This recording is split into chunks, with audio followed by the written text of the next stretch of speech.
Saya termasuk orang yang meskipun masih muda itu gak pati mati. Karena bukan berarti saya mesti soleh, mesti husnul khotimah, ya enggak. Ada istilah mati yang menyenangkan dalam diri manusia. Yaitu Nabi ngendikan, Allahumma ahyi maka natil hayatu khairan li, wa tawaffani maka natil wafatu khairan li.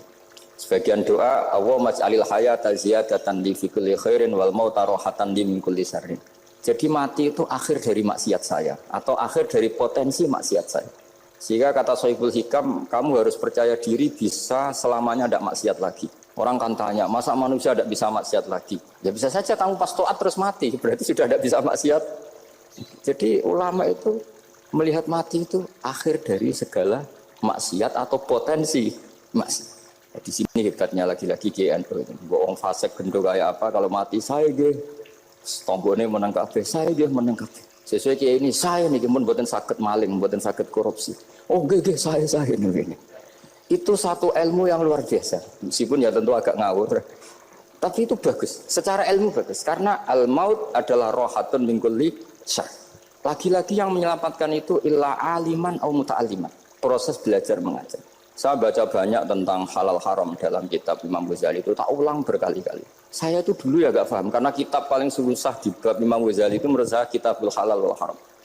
Termasuk bagaimana cara ngelola amwalus salatin yang terkenal korup sementara menyumbang kamu sebagai jaizah, sebagai hadiah untuk para kiai atau untuk para guru. Itu perdebatannya ulama itu macam-macam. Ada yang bilang haram karena itu potensi haram atau memang benar-benar haram. Ada yang bilang boleh. Karena kalau yang pakai kamu untuk kebaikan, kali dipakai mereka ruwet. Kebetulan yang partai ini lebih besar Mas Nadif. Ya Alhamdulillah. Terus dikiaskan sama ghanimah. Lagi-lagi karena baca. Saya itu pernah ditanya seorang dosen di Jogja. Gus, saya ini muslim mulai kecil dan saya peneliti, saya pernah sekolah di mana-mana. Yang ganjil dari saya tentang Islam itu satu, yaitu ghanimah. Kok kayak Islam itu rampok gitu ya. Perang sudah, orang kafir itu kalah, hartanya diambil gini-gini. Ya ghanimah. Terus saya memberi analogi, kalau ada garong ke kamu, bawa senpi, bawa pedang, terus kamu mengalahkan garong itu, alat-alat itu kamu kembalikan apa kamu sita? Ya saya sita, nanti dipakai garong lagi. Ya kira-kira seperti itu. Kalau dikembalikan ke orang kafir, berarti menjadi kekuatan kekafiran lagi. Dan itu harbi. Dia baru nerima. Lagi-lagi ini barokahnya baca. Makanya saya diminta sama sini, ya saya tentu faktor hormat. Karena bapak saya memang dulu ngaji sama Badullah. Mbah saya itu terkenal wali, yang bapaknya bapak. Itu kalau kesini nyifati Badullah pun satu. Nur disitu mondok gini itu enggak apa-apa. Pondok elek lah, kiaimu wali. Zaman itu bapak itu di kamar kursi ya masih ada kakinya. Saya dulu sering dijak ke sini sama bapak. Jadi mbah saya itu terkenal wali dulu. Jadi mbah saya itu tirakat terus sampai kapundhut itu poso terus. Kebetulan cucunya agak niru. Saya tidak niru itu karena itu Gus Zaki. Memang disuruh tidak niru. Kata mbah saya, kira usah tirakat, terus tak tirakati aku. Gitu. Jadi saya, Mbah Mun juga gitu. Kowe haram tirakat, tak tirakat ya. Saya senang sekali. Tapi tua-tua kok mikir butuh. Nah, terus tirakati butuhku sopo. Jadi mulai jadi kiai betul Mas Nadif, saya ini sudah mulai mikir butuh. Karena saya ini termasuk orang yang kecelok alim yang enggak banyak orang menghormati karena sudah diramal sama mbah-mbah. Di dulu mbah saya Mbah Nur Sam itu, kakak saya itu SMP, SMA. Kakak saya yang kedua juga SMP, SMA. Mbah saya itu Mbah Nur Sam itu yang nganterkan bapak ketika mondok sini ini. Yang ikrar karo Badullah wali Mbah Nur Sam, ahli tirakat, ahli puasa. Itu bilang, Nur, anak sing iki aja pondok, aja sekolahno. Sumben sing ngalim ku anak sing iki. Ketika saya hampir tamat SD sama mbah saya Tuban, mbah saya Narukan juga di Sabdo begitu. Singkat cerita saya mondok sarang. Mondok sarang pertama langsung dikenal Mbah Mun, wong anak kiai jadi langsung dikenal. Didoni macam-macam terus dadi wong alim juga ada yang ngelem. Biasa aja untuk dongane sepuh-sepuh. Ya sebenarnya saya agak kecewa ya, saya inginnya kan dianggap prestasi gitu, ternyata dianggap doanya orang-orang sepuh. Ya, makanya kalau ini kita memiliki ya rodok, ya syukurlah sama Bang Mutamakin sama semuanya karena tadi, kenapa saya harus cerita ini? Quran sendiri mengakui bahwa orang soleh itu diantara aturannya adalah dzurriyatan ba'duha min ba'd. Meskipun Allah bisa bikin orang soleh dari mana saja, tapi yang legitimit itu memang dzurriyatan ba'duha min ba'd. Dan kata zuriyah itu tasmalu auladal inas, kata Ibnu Hajar al-Asqalani, memasukkan turunan yang dari ibu. Meskipun tentu secara wali nikah atau secara disiplin nasab dari ibu itu tidak ngefek. Tapi dari segi fa'innal irqadassas, bahwa sistem tubuh kita itu tetap ada gen dari seorang apa? Ibu. Sehingga banyak ulama tafsir mengatakan dzurriyyah itu tasmalu auladal inas.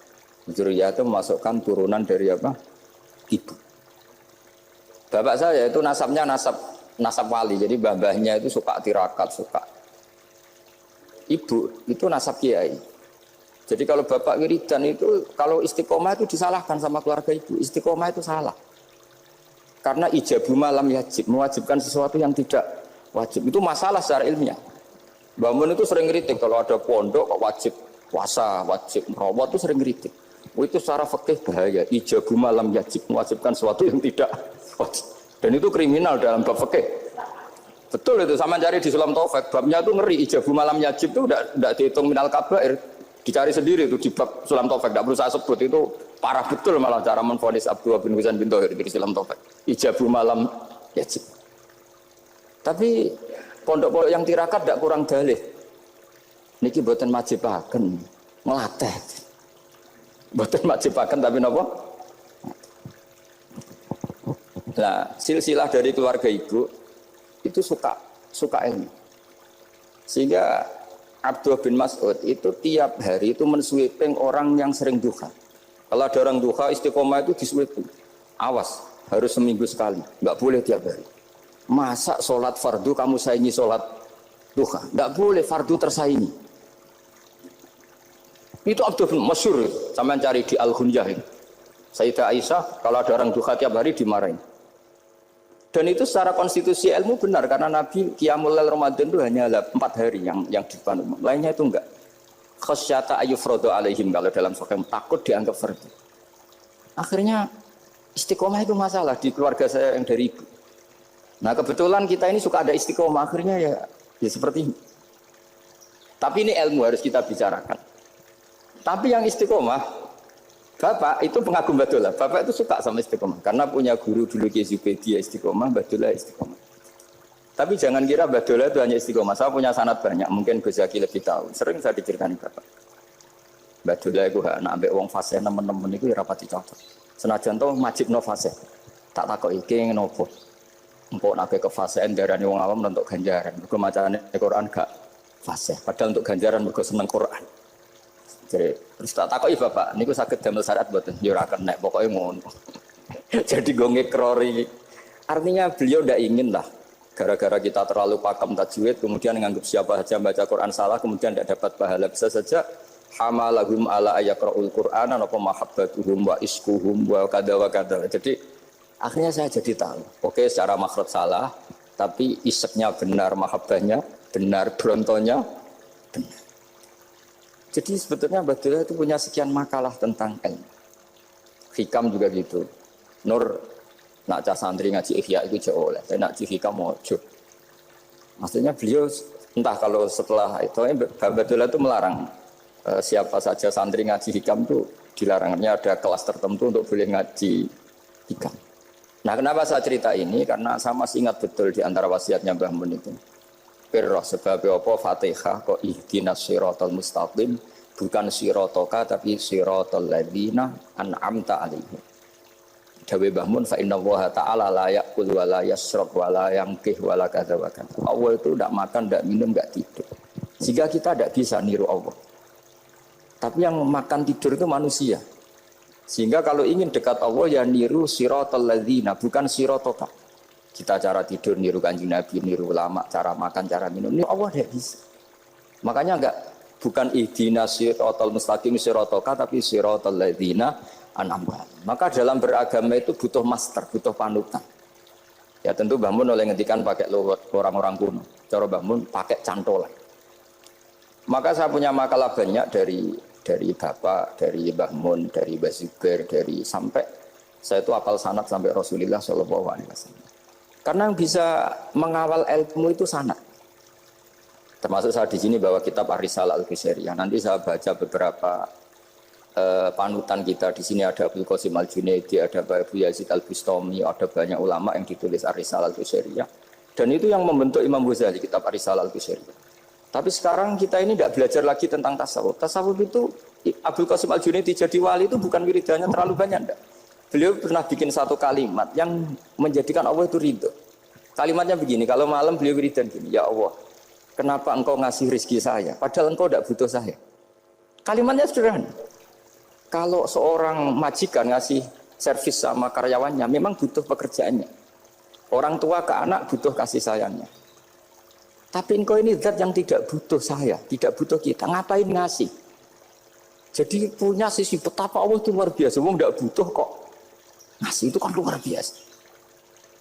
Jadi karena mensifati seperti itu Allah itu ridho. Itu luar biasa.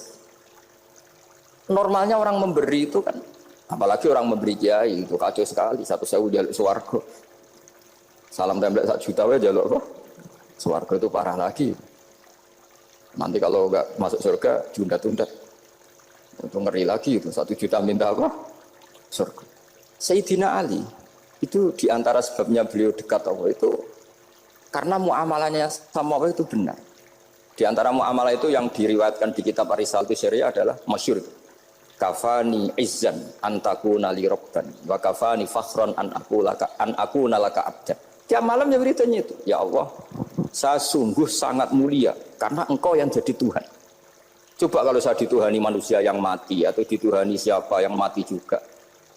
Wa kafani fakhran an akuna laka abdan. Saya ini bangga sekali karena jadi budakmu, jadi hamba zat yang tidak mati. Jadi pakem-pakem yang menjadi masyrab kalau dalam bahasa tasawuf itu yang menjadikan wali. Sehingga yang dikatakan ibadah itu apa? Ma'rifatullah. Mengenali Allah secara benar. Jadi jangan kira wali-wali dulu terus terlalu istiqomah, ada juga. Mereka punya pakem yang menjadikan Allah itu ridho. Saya beri contoh nih, di sini banyak makalah, nanti saya beberapa baca tabarruk. Banyak riwayat dari orang-orang sufi. Nabi Ibrahim itu pernah ketemu orang Majusi. Beliau terkenal sakhok, terkenal sakhiyah. Ketika ketemu orang Majusi, ya Ibrahim, saya ini sehari saja ngasih makan saya. Kamu kan tukang ngasih makan orang. Terus, ya tapi bisyarti antus 5, kamu harus Islam. Fakihnya Nabi Ibrahim adalah kalau saya menolong dia berarti nolong orang kafir. Setelah orang itu lewat, berlalu karena Nabi Ibrahim enggak mau hormat, Allah memberi wahyu ke Nabi Ibrahim. Kenapa ya Ibrahim tidak kamu terima 1 hari, kamu kasih makan 1 hari? Ya karena dia Majusi. Kata Allah, dia umurnya berapa? 60 tahun. Tanyakan, pernah kelaparan kan hanya hari ini? Iya ya Allah. 60 tahun dia kafir tak kasih makan. Minta kamu sehari aja kok enggak boleh. Akhirnya Nabi Ibrahim dipanggil orang Majusi, dikejar dipanggil. Ayo tak kasih makan 1 hari. Kok kamu sekarang jadi baik? Habis ditegur Tuhan. Terus kata, ahakada yu'amiluni. Apa seperti itu Tuhanmu mengu'alamali saya? Ya na'am.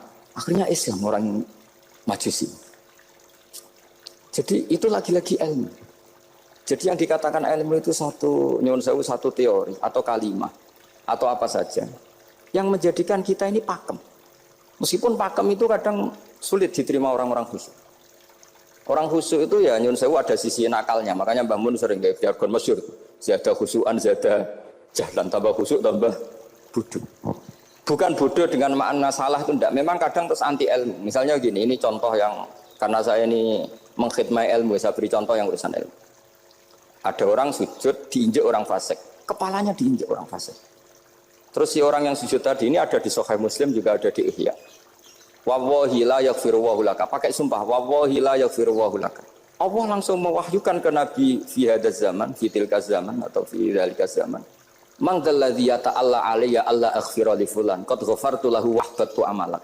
Katakan ke orang itu, siapa yang mencatut nama saya yang hanya berstatus tidak memaafkan. Itu enggak fair. Saya ini Tuhan kok bisa yaghfir, bisa yu'adzib. Kok sifat saya tinggal 1 yu'adzib itu gimana? Dicatut separuh itu Allah tidak terima. Tapi kalau kita baca Quran, saya ini sama orang fasik ya benci. Saya ini orang soleh, setidaknya pura-pura soleh lah. Karena di depan para kiai. Tapi mau tidak mau. Ketika Allah mensifati dirinya tentang orang munafik gimana? Wa yu'adzibal munafiqina in sya'a au jatuh. Itu cocok tidak cocok. Potensi memberi tobat itu ada. Meskipun sama kalau orang munafik, tapi ya tetap bacanya wa yu'adzibal munafiqina ya in sya'a au jatuh. Rasulullah kayak apa bencinya dengan Wahsy karena qatilu Hamzah. Tapi Nabi tunduk sama konstitusi Quran. Laisa laka minal amri syai'un aw yatuba alaihim aw yu'adzibah. Akhirnya Allah malah memberi tobat sama qatilu Hamzah yaitu Wahsy.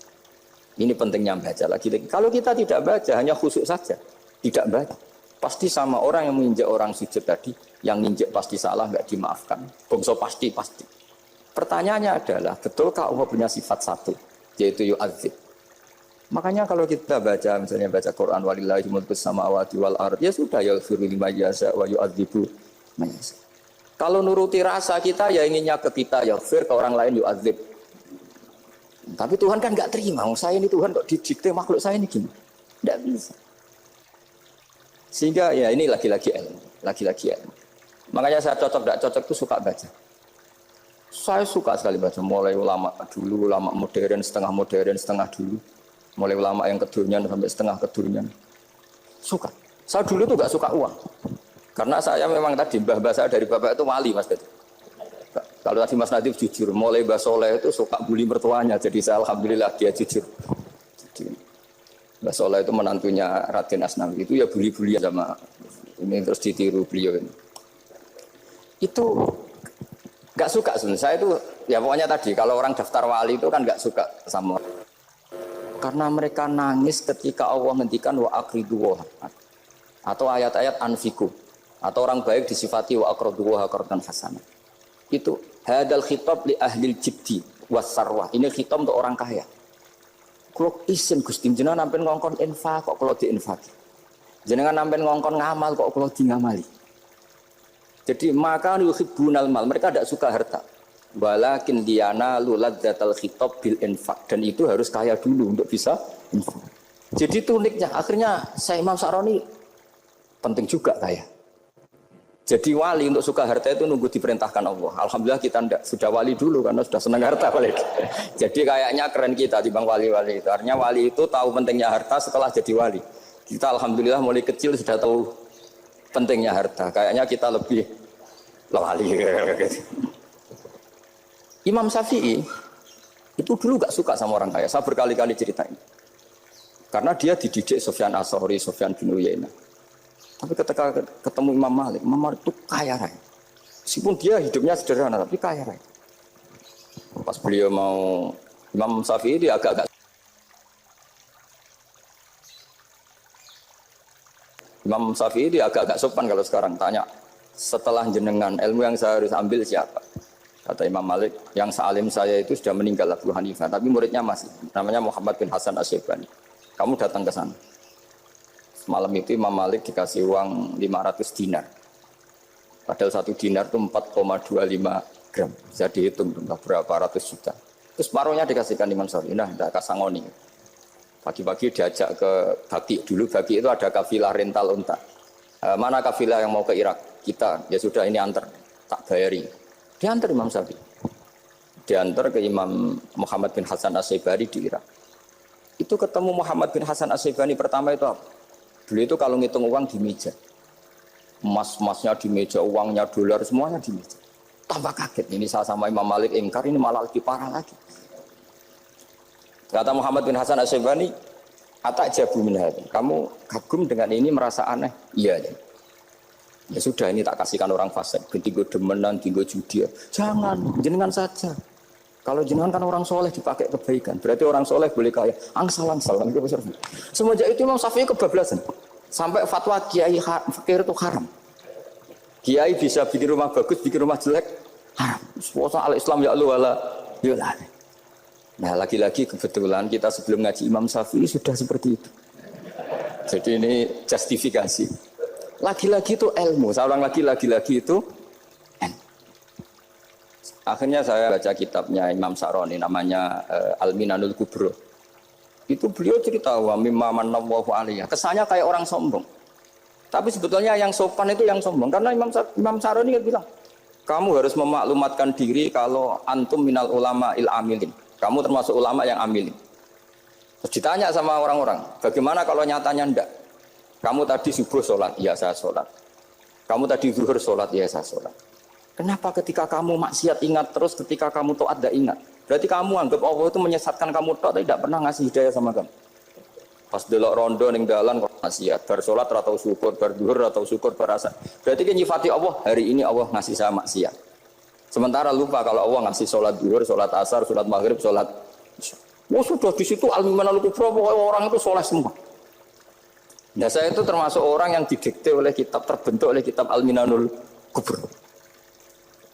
Jadi di situ hidup itu enak semua. Makanya saya itu masih ingat dialeknya dua orang alim. Nggak perlu saya sebut, ini agak sensitif. Karena ceritanya itu ada anaknya kiai mau nyalek. Karena dia anaknya kiai tanya, Mbah, dalilnya nopo nanti yang kepingin jadi jabatan, mencari jabatan besar. Kalau yang jawab tak sebut nggak apa-apa namanya. Jawabnya Mbah Mun, oleh nggak apa-apa. Nabi Yusuf juga ada jabatan. Terus beliau baca qalat alni ala khuzainil ardi ini khafifun alim. Nabi Yusuf juga ada jabatan ya Rabb. Di debat sama orang alim. Itu Nabi Yusuf, syariatnya itu mansukhah di syariati Rasulullah Muhammad SAW. Setelah tamunya pulang, Mbah Mun dibantah gitu. Dari Mbah Mun gini bilang, anut kiai wae oleh pemenang anut nabi. Sama singkat kalimatnya. Anut kiai wae oleh pemenang anut. Artinya Nabi Yusuf kan minta jabatan ij'alni ala khuzainil ard. Jadi akhirnya semenjak itu fikih-fikih ilmu tidak ulang lagi. Akhirnya saya cari, termasuk saya disuruh bangun. Saya golekno dalile nak wong soleh kok oleh jabat. Katanya wong dalil kok diorder saya sempat. Ternyata saya cari-cari ya tadi am yahsudunan nasa alama atahum wa min fadlih faqad ataina ala Ibrahim alkitab wal hikmata wa atainahum mulkan azim. Keluarga Nabi Ibrahim di antara sifat yang disebutkan Allah adalah dikasih mulkan azim. Sebab itu akhirnya kiai Indonesia itu mazhabnya Safiyah semua. Politik ya kerso, jabat ya kerso, proposal ya kerso. Saya ini, maksud saya ini yang menyelamatkan ilmu. Kalau orang khusyuk pasti gedeng. Kiai kok gelem proposal, kiai kok para pejabat. Tapi orang ilmu setuju. Nah saya nggak tahu setujunya itu bawaan ilmu apa bawaan nafsu tadi itu yang mulai saya data. Nah kalau saya kan bawaan ilmu, saya baca. Itu bedanya saya dengan Mas Nadif, jadi bawaan baca. Karena kemarin saya dibully habis-habisan di Kudus, saya tidak punya kesempatan bicara di menantunya Neng Mu'ah. Wah ini kurang ajar betul orang ini kata saya. Tapi saya nyari sisi positifnya. Kalau saya dibully kan saya madlum. Orang madlum gampang jadi wali. Yang dia bully berarti zalim ya sudah berarti wali saya. Nah supaya dia juga wali sekarang tak bully supaya impas gitu. Jadi ini nolong beliau. Jadi saya 22 hari itu kalau habis subuh ke rumah sakit, tapi kalau asar pulang ngajar. Ya begitu terus. Karena mbah-mbah saya itu sukanya ilmu Masya Allah. Karena ilmu itu penting. Apapun pakemnya para wali itu kalau diingatkan secara ilmu itu terus kayak runtuh. Saya berkali-kali mencontohkan. Dan itu valid, data itu valid. Sufyan bin Uyainah itu orangnya khusyuknya Masya Allah. Gurunya Imam Syafi'i, gurunya Imam Malik. Itu beliau menceritakan dalam kitab Khilyatul Auliya. Nabi Isa itu senengannya itu ceria sekali. Nabi Yahya itu senengannya bersenut, abusan, suka kayak takut akhirat, takut penyakit. Tapi bukan takut corona, enggak ya jelas kan. Saya akhir-akhir ini fatwa, sekarang jangan baca Uwais Al-Qarani, tapi Al-Qarni. Meskipun saya tahu ada yang baca Qarani di kitab-kitab, ada yang baca Qarni. Tapi sekarang wajib dibaca Al-Qarni sementara. Sekali dibaca Al-Qarani itu nisbatun ilah.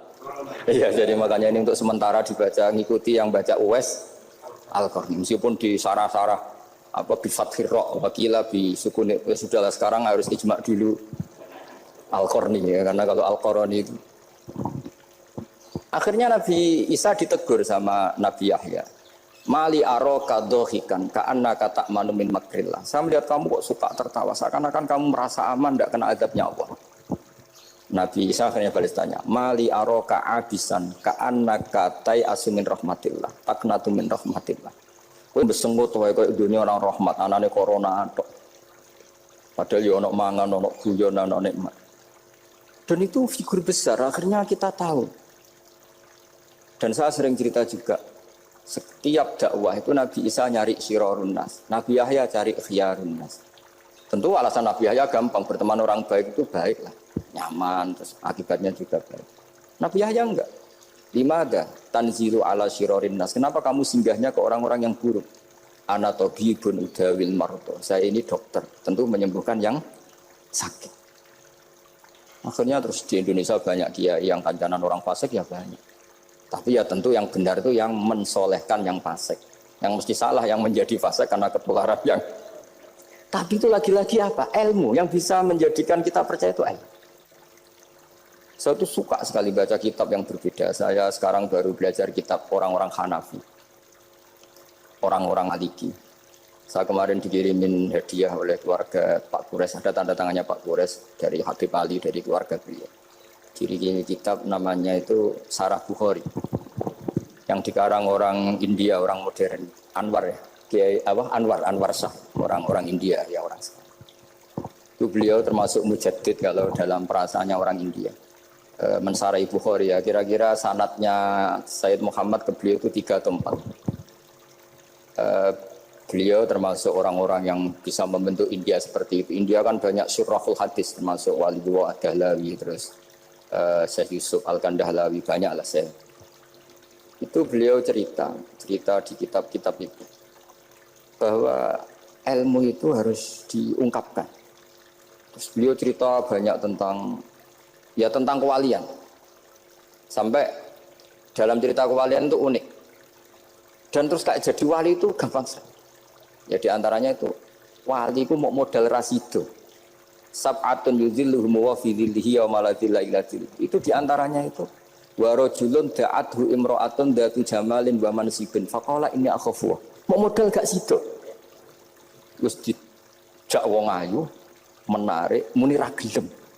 Modal ra gelem iku sisa dadi wah. Iku yudhilluhum wa fi dhillihi wa la dhilla. Ya.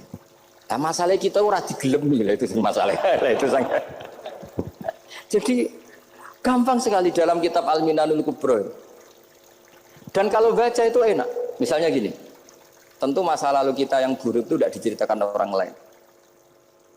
Dan itu kadang karena gengsi. Tapi kalau melihat hadisnya Nabi itu gampang sekali. Kullu ummati mu'afan ilal mujahirin. Umatku semua itu dimaafkan kecuali yang memperlihatkan salahnya dosanya. Jadi nggak boleh kalau sampean sekolah nggak naik kelas cerita anaknya. Kalau saat dulu nggak naik kelas, kalau punya utang koperasi nggak pernah bayar, nggak boleh cerita seperti itu. Kalau ditanya, bapak dulu pinter nggak? Oh pinter sekali. Harus bilang gitu, pinter sekali. Pernah ranking, Pak? Ranking sekali sudah nggak apa-apa itu. Meskipun dengan makna yang lugawi ya. Saya dulu SK. Kan Nyun Sewu saya ini sering diparani orang yang mau tobat, tercerita Gus saya dulu sering main perempuan, sering mabuk, tapi sekarang saya mau tobat gini-gini. Karena ini orang awam, tak terima. Tapi saya bilang gini, kamu jangan cerita ke anak kamu. Terus dia cerita, tapi kan saya harus jujur. Karena ilmunya dia baru terlalu jujur itu penting gitu.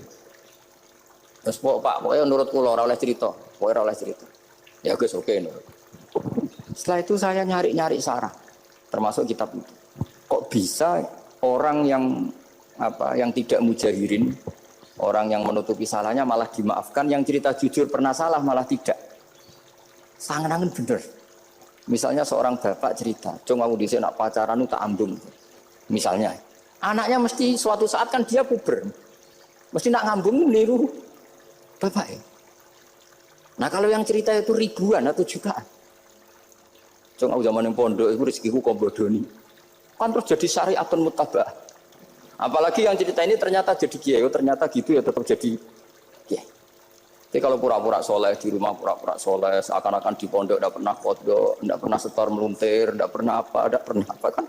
Katanya, lalu lucunya, oke itu alasan. Alasannya Imam Ghazali itu paling masuk akal. Ini saya cerita, ila aliman barokahnya baca Imam Ghazali. Fa inna wa ta'ala yakrahu zuhurul ma'asi. Wa min asbabi zuhur adalah al-mujaharah. Karena Allah itu gak suka maksiat itu begitu kelihatan.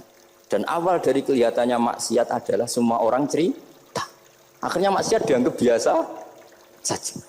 Jadi kalau semua orang cerita zaman mondok nakal itu akhirnya semua orang yang nakal, oh itu niru kiai ini karena ini niru kan repot.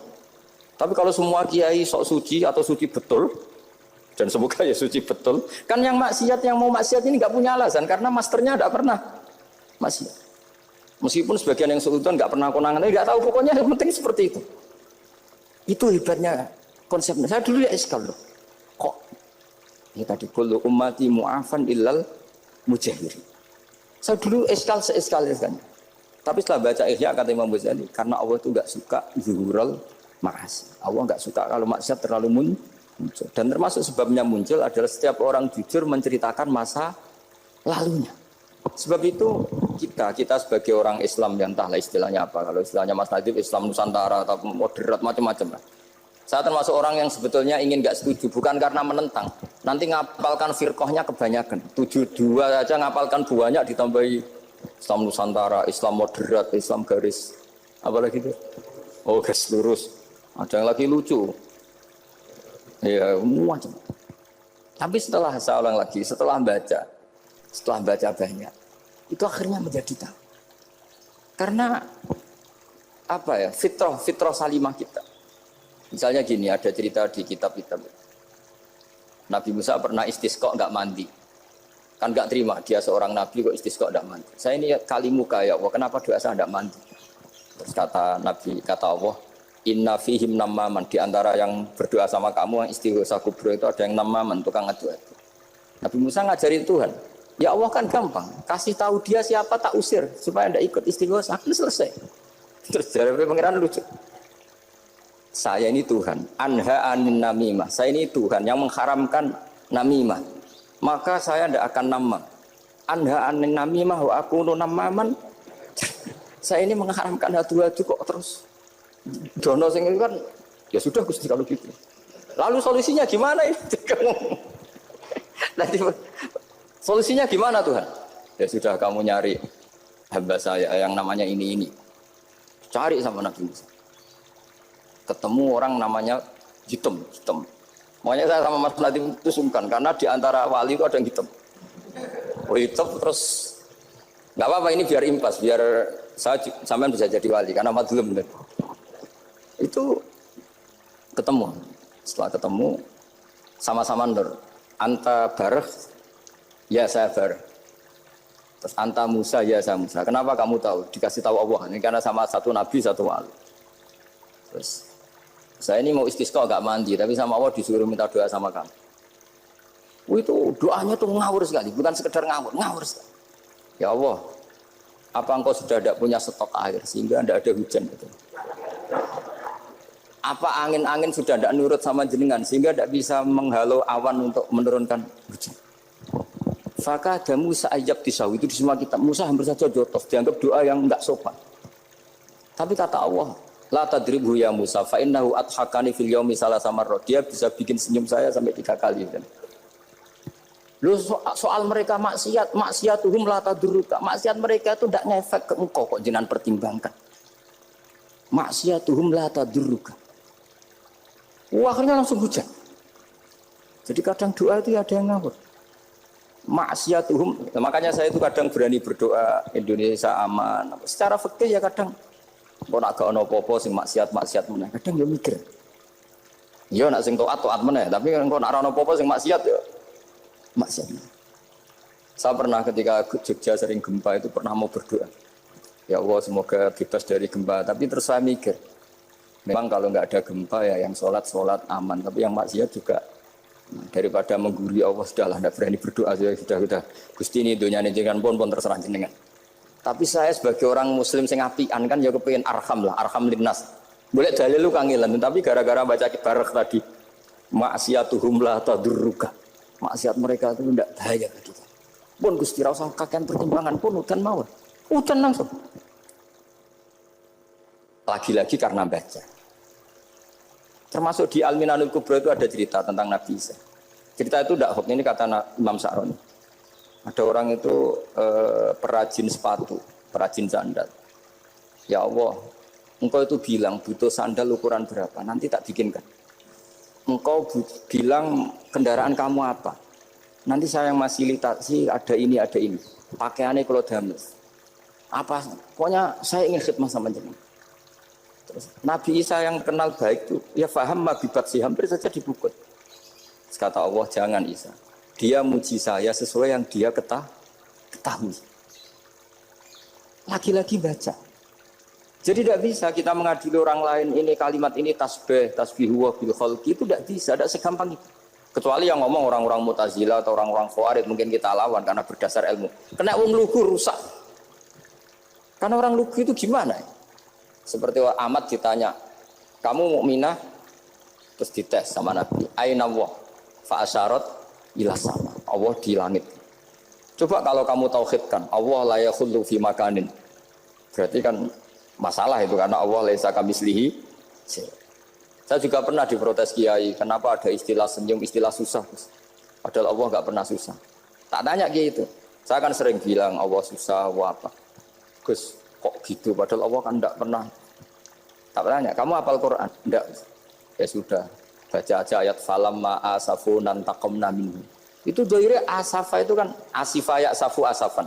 Diikutkan wazan afala berarti asafa yusifu. Berarti kayak dengan ata lah.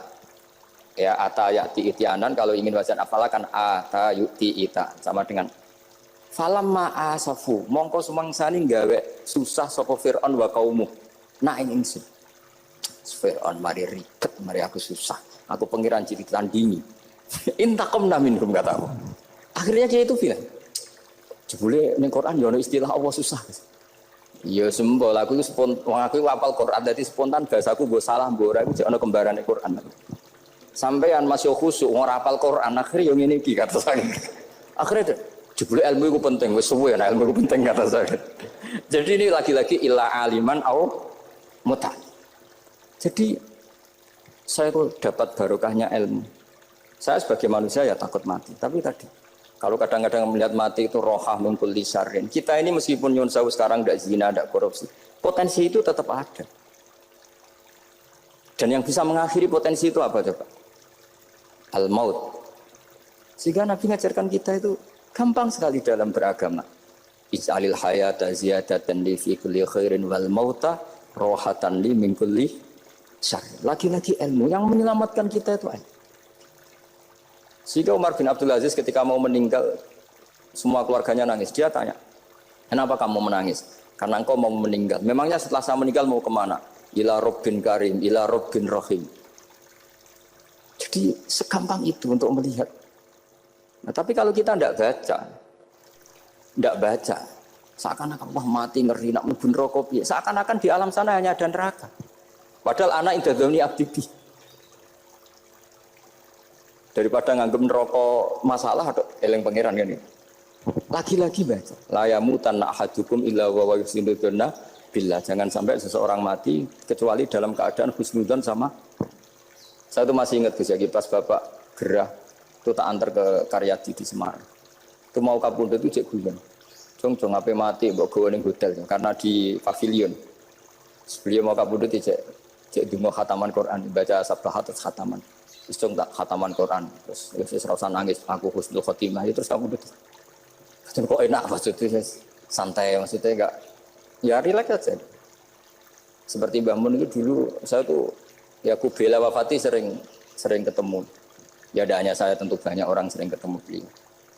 Jawabnya Mbah Mun, "Cung, aku nak mati Selasa berarti aku wong alim. Nak mati Jumat berarti aku wali." Kok penak kabeh. Sebenarnya saya ingin tanya, nak Setu Mbah tahat men. Tapi kok potongannya ora pantes itu jadi. Ketika beliau nyatanya kapundhut Selasa berarti senang status alim.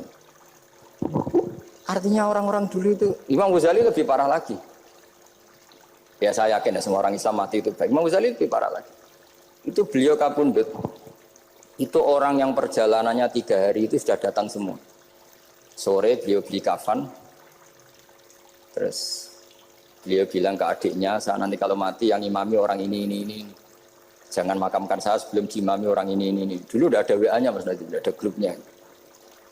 Itu ketika beliau sudah beli kafan habis sholat subuh, alayya bil kafni, kafan saya bawa sini. Dikasihkan sama adiknya. Ya Allah, ar-ridho bil intiqal ilal malakil. Jadi saya sudah ridho kalau ketemu engkau. Terus kapundhut. Adiknya bingung karena orang yang ditunjuk itu harus 3 hari perjalanan. Ternyata datang semua. Datang semua terus. Kok kenapa engkau datang? Ghazali wis kandha aku wingi 3 dina yang lalu. Jadi aku langsung perjalanan. Pamit saja. Lalu kubu sebelah ini cerita Mas Nadi yang tukang tukaran sama kubu sebelah itu Mas Nadi. Kalau saya ini orang baik gak suka tukaran berarti masih orang baik. Yang aku orang baik itu penting cara kita Al-Minanul Kubra karena kalau ngaku orang elek berarti kenangannya Allah sama kamu itu bikin elek, tidak bikin baik. Itu cara pikiran Imam Sa'roni dalam Al-Minanul Kubra. Kamu kan boleh mengatakan saya habis makan, habis minum. Artinya apa? Kamu habis dapat nikmat. Kamu harusnya juga bilang, saya habis ngamalkan ilmu, saya habis dapat hidayah. Wong tadi kamu ya sholat subuh, kamu ya baca Quran. Susah opo sing ngakoni tahu apik dari Imam Sa'roni gitu. Senengane kok kalau mau bermaksiat berdelok wong wedok. Memangnya Allah mau amalah mbek kowe mau elek tok atau mau amalah apik? Ini rada provokator, tapi ini cerita ilmu, ini cerita ilmu. Makanya saya kenapa tetap berpas masalah itu karena provokator meskipun itu asli, enggak karena baca. Kalau ini asli memang suka sombong memang asli. Tapi apapun itu kan tahu neng Mesir. Jangan-jangan bacanya itu. Saya baca kitabnya dia ke makomnya Imam Sa'roni kan orang pernah ziarah. Makanya potensinya seperti itu. Jadi saya terus dulu saya itu nih Gus ya, bapak itu SK. Bapak itu seneng kancanan wong mlete timbang wong sopan. Saya dulu ya SK. Bapak itu kancanan wong mlete itu. Suatu saat bapak wafat, si pendereknya bapak yang mlete ini tak kancan. Marah tuh orangnya. Mulai terus. Angen-angen bener wong mlete. Jadi kalau tak tanya, mau sarapan Mbah wonge sepuh. Oh wis lho Gus, esuk-esuk wis kudu sarapan wajib. Wis rokok wis. Ternyata dia lebih gampang ngitung nikmat. Kok gak kerja kan? Aku nang masjid di 10.000 kon ngino wong kerja ora usah di 10.000 wis rojo iso mangan iso ngombe. Lha opo ngamula wong liya? Kan kok bener sesuai. Sementara yang sopan kurang ajar. Mbah mun mangan. Terus ngenteni kerja angel kabeh mboten panen men ngenes. Kaya Allah ora tau mar. Oh mungkin karena ini Bapak. Jadi akhirnya sesuai wae ora pati. Kancanan wong sopan-sopan. Akhirnya kancanan Mas Nadif kan gitu ceritanya. Ternyata orang sopan ya kaca juga mau eling sisi panen akeh tak tahu Mbah panen kathah. Mboten Gus namung meniki. Pokoke meluh. Jadi makanya ini kan apa-apa kalau berlebihan itu. Seperti saya pernah ditanya, kalau orang Jawa Timur itu hormatnya sama kiai. Kalau sama orang biasa itu kurang hormat. Kalau orang Solo itu sopan-sopan. Tapi ya sama-sama ada masalah. Kalau ada kultur semuanya sopan, nanti ya hum yukrimuna aliman wa fasikon wa solihan wa tolihan. Sopan yang berlebihan akhirnya sampai pernah ada seorang kiai latihan. Ini kisah nyata. Itu teman saya. Ketemu orang Solo dihormati. Sempat GR, barokahnya ilmu saya dihormati orang. Bareng sama orang fasik, orang macam-macam ya dihormati yang sama. Jebule padha wae. Artinya gini, kalau akhlak itu benar-benar kelebihan, tapi kalau berlebihan la farqa bainal alim wal jahil wal fasik was saleh wat thaleh karena semuanya dihormati.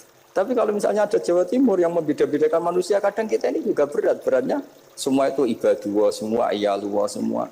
Jadi terus kita ini mikir yang benar yang mana? Setelah mengkaji ilmu, lagi-lagi setelah mengkaji. Nah makanya saya ingin sekali ilmu ini harus dikembangkan. Karena saya kenalnya Mbah Dola, Mbah Sahal, semua masyayikh ini min haitsul ilm. Karena ilmu ini yang cukup. Islam itu enggak bisa dikawal dengan khusyuk, enggak cukup. Yang bisa mengawal Islam banyak. Sebab itu fa'alam annahu la ilaha.